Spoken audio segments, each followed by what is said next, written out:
원격 전원 관리 시스템. 문제되는 안내를 말씀. 오늘 개최된 제3차 ICT 규제 샌드박스 심의위원회 심의 결과를 말씀드리겠습니다. 이번 심의위원회는 디지털 배달통을 활용한 오토바이 광고 서비스, 통신사 무인기지국 원격 전원 관리 시스템, 가상현실 모션 시뮬레이터, 앱 기반 자발적 택시 중개 서비스, 대형 택시와 60인승 렌트카를 이용한 공항 강력 합성 서비스 등 총 5건에 대한 논의가 있었으며 심의 결과를 순서대로 말씀드리겠습니다. 먼저 첫 번째 안건은 디지털 배달통을 활용한 오토바이 광고 서비스입니다. 광주 지역 업체인 주식회사 뉴코 에드윈드는 배달용 오토바이 외부에 디지털 박스를 설치해서 음식 업체와 대표 음식을 광고하는 서비스 실정 특례를 신청하였습니다. 이 안건은 지난 2차 심의위원회에 상정되었으나 오토바이 배달통의 후면 광고 허용 여부에 대해서 이견이 있어서 관계부처와 신청기업 간의 추가적인 논의를 거쳐서 오늘 심의위원회에 재상정되었습니다. 위원회에서는 이 서비스에 대해서 실정 지역, 규모, 밝기 등의 일정한 제한을 전제로 실정 특례를 부여하였습니다. 구체적으로 광주광역시와 인접한 전남 경계 지역에서 최대 100대 이내의 배달 오토바이에 우선 적용을 하고 6개월 경과 후에 사고 유무에 따라 관계부처와 협의하여 오토바이 운영 대수를 상향할 수 있도록 하였습니다. 또 배달통 양 측면과 후면 광고를 모두 허용하되 교통안전과 빛공해 등을 고려하여 오토바이가 정지하고 있는 동안에는 광고 화면이 나오고 오토바이가 이동하는 중에는 광고 송출을 금지하도록 하였습니다. 이런 제한적 요건 충족 여부는 실정사업 개시 전 한국교통안전관리공단의 검사를 통해 확인받도록 하였습니다. 이로써 지역 영세 음식점들이 동네 음식점들의 광고 기회가 확대되어 관련 매출이 증가하는 등 지역경제 활성화가 되고 종이 전단지 감소로 사회적 비용도 절감될 것으로 기대됩니다. 두 번째 안건은 통신사 무인기지국 원격 전원관리 시스템입니다. 주식회사 텔라움은 통신사 무인기지국의 전원 상태를 원격으로 모니터링하고 자동 복구하는 시스템에 대해 임시허가를 신청하였습니다. 기존 누전 차단기는 누전 발생 시 1회 자동 복구를 한 후에 30분 이내에 추가 2회까지만 자동 복구가 가능하도록 해 있어서 그 이후에 단순 오류나 장애에도 번번이 현장 출동을 해야만 했습니다. 이 서비스는 직원의 현장 출동 없이도 IoT를 활용하여 누전 차단기의 누전, 과전류, 전압, 온도 등의 상태를 원격으로 실시간 점검하고 자동 복구할 수 있도록 한 것입니다. 현행 전기용품안전법에는 원격 제어 기능이 있는 자동 복구 누전 차단기에 대한 안전 기준이 없고 전기사업법에도 원격 누전 차단기 설치 및 운영에 관한 기준이 없어서 3회 자동 복구 이후에도 원격적으로 추가 복구되는 누전 차단기 제품을 시장에 출시하기 어려웠습니다. 위원회에서는 5G 시대에 급증할 통신사 무인기지국의 효율적이고 안정적인 관리 운영을 위해 이 시스템에 대해 임시허가를 부여하였습니다. 다만 사업 개시 전에 국가기술표준원이 제시한 안전기준에 따라 성능 검증을 받는 것을 조건으로 하였습니다. 국가기술표준원은 향후 전기용품안전법상 안전기준의 개정을 위해 노력할 예정입니다. 이로써 5G 시대에 급증하는 통신사 무인기지국의 효율적 관리 운영이 가능해지고 국민들에게 끊김없는 안전적인 통신 환경 제공이 기대됩니다. 세 번째 안건은 가상현실 모션 시뮬레이터입니다. 주식회사 모션 디바이스는 다양한 가상현실 콘텐츠를 현실감 있고 몰입감 넘치게 체험할 수 있도록 하는 VR 모션 시뮬레이터에 대한 임시허가 및 실정 특례를 신청하였습니다. 현행 게임산업법상 VR 모션 시뮬레이터는 게임물 등급 분류를 위해 전기용품 안전 확인을 받아야 하며 전파법상 전자파 적합성 평가도 필요합니다. 다양한 형태로 개발되고 소규모로 생산되는 모션 시뮬레이터 특성상 일일이 관련 검사 및 평가를 받는 것이 현실적으로 어려웠고 신속한 시장 출시에 걸림돌이 되어 왔습니다.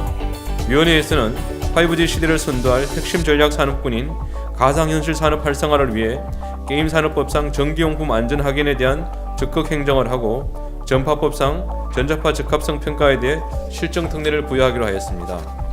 문체부는 VR 모션 시뮬레이터가 전기용품안전법상 안전확인 대상 전기용품에 해당하지 않는다는 국토위원회 해석에 따라서 게임물 등급 분류 시 전기용품 안전 확인 증명서를 제출할 필요가 없도록 적극 행정을 해서 게임물 관리위원회 홈페이지에 관련 사항을 게시하고 VR 모션 시뮬레이터를 개발하는 기업들에게 알리기로 하였습니다.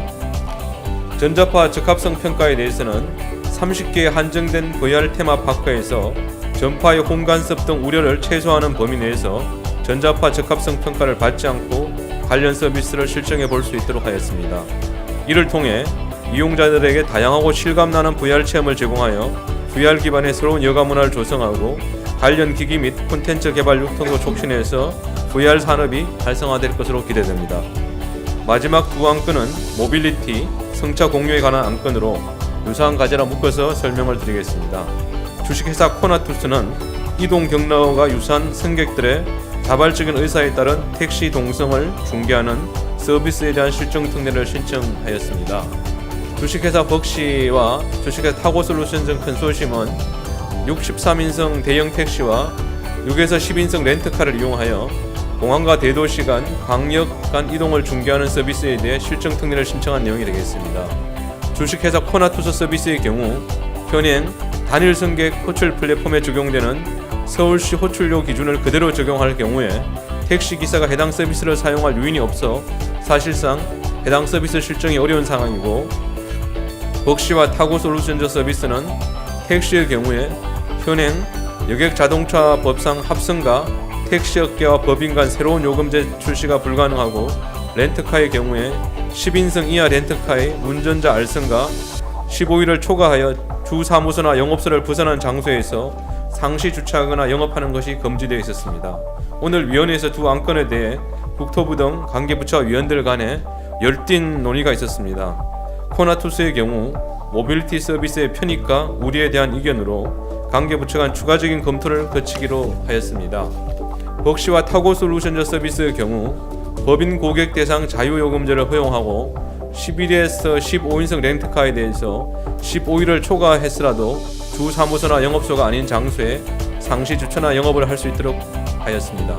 다만 택시 합성 이슈 및 6에서 10인승 렌트카에 대한 친환경차 허용 여부 등에 대해서는 추가적인 검토를 거쳐 이용자의 편익을 정진하고 부작용을 최소화할 수 있는 합리적인 방안을 도출해 나가기 위해 추후에 재상정하기로 하였습니다. 박예정 통부는 1월 17일 샌드박스 시행 이후 총 48건의 과제를 접수하여 이 중 22건을 처리하였습니다. 또 현재 17건의 새로운 과제가 가접수되어 있고 보완을 거쳐서 공식 접수할 예정입니다. 지난 1, 2차 심의위원회를 통해 지정된 8건의 과제는 현재 관련 서비스가 본격적으로 시장에 출시되었거나 시장 출시를 위한 막바지 준비 작업 중에 있습니다. 예를 들어서 모바일 전자고지 관련해서 KT는 4월 18일부터 서울시 지방세 환급 안내문을 시작으로 본격적인 공공기관 모바일 전자고지 사업을 시작을 하였고, 카카오페이도 성범죄자 알림 안내문 전자고지 서비스를 위해 여성가족부와 협의 중에 있으며 곧 사업을 개시할 예정입니다. 올리브 헬스케어 경우 임상시험 참여 희망자 온라인 중개 서비스는 규제 샌드박스 신청을 계기로 관련 규제가 완전히 개선되었으며 현재 주요 대학병원과 협업을 본격화하고 있습니다. 또 휴인의 손목시계형 심전도 장치는 3월 21일 식약처 의료기기 인정을 받았으며 향후 원격 데이터 전송과 관련된 추가 인증 등을 거친 후 고려대 병원과 실정 사업을 본격 개시할 예정입니다. 앞으로 5G 융합 서비스, 공유경제, 로봇 등의 분야에서 샌드박스 과제 신청이 증가할 것으로 예상되며 신청부터 심의 지정 이후까지 전 과정에 걸쳐 전방위적인 지원 체계를 보강해 나갈 계획입니다. 우선 기업들의 신청을 보다 잘 지원하기 위해 1:1 심청 상담, 찾아가는 상담 서비스 등을 제공하고 샌드박스 신청 시 불필요한 자료 요구는 없는지 분석해서 가감하게 기업 부담을 최소화해 나갈 예정입니다. 또 기존 지정된 과제와 유사한 과제가 접수되는 경우에 사전 검토위원회 등을 포함한 절차를 간소화하는 패스트 트랙 심의를 본격화할 계획입니다.